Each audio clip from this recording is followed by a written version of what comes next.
ಈಗ winner runner ಯಾರು ಆಗ್ಬೇಕು? ವಿನ್ನರ್ ಗಿಲ್ಲಿನೇ ಹಾಕ್ಬೇಕು, ರನ್ನರ್ ಅಶ್ವಿನಿ ಹಾಕ್ಬೋದು. ಗೆಲ್ಬಾರ್ದು ಅಂದ್ರೆ ರಕ್ಷಿತಾ ಗೆಲ್ಬಾರ್ದು, ಧ್ರುವ ಅಂತಂತೂ ಬರ್ಲೇಬಾರ್ದು. ಆ ಫಿನಾಲಿಗೆ ಬರ್ಬಾರ್ದು ಧ್ರುವ ಅಂತ. ರಾಶಿಕಾ ಬರ್ಲಿ ಫಿನಾಲಿಗೆ, ಕಾವ್ಯ ಬರ್ಲಿ, ವಿನ್ನರ್ ಮಾತ್ರ ಗಿಲ್ಲಿನೇ ಹಾಕ್ಬೇಕು, ರನ್ನರು ಕಾವ್ಯ, ಇವ್ರ ಅಶ್ವಿನಿ ಹಾಕ್ಬೇಕು. ರಘು 4th 5th ಇರ್ತಾರೆ.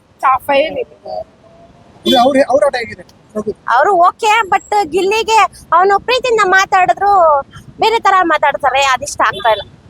ಫಸ್ಟ್ ಚೆನ್ನಾಗಿತ್ತು. ಕೆಲವು ಕಡೆ ಹೇಳ್ತಾ ಇರೋದು ಅಶ್ವಿನಿ ಮೇಡಮ್ ಗೆಲ್ತಾರೆ, ಗೆಲ್ಲಲ್ಲ. ಕೆಲವರು ಬೇರೆಯವ್ರು ಹೇಳಿದ್ರೆ ಈ ಸಲ ಲೇಡಿ ವಿನ್ನರ್ ಆಗ್ತಾರೆ ಅಂತ. ಇಲ್ಲ, ಗೆಲ್ಲಲ್ಲ. ಗೆಲ್ಲದೇ ಇಲ್ಲ, ಗಿಲ್ಲಿನೇ ವಿನ್ನರ್.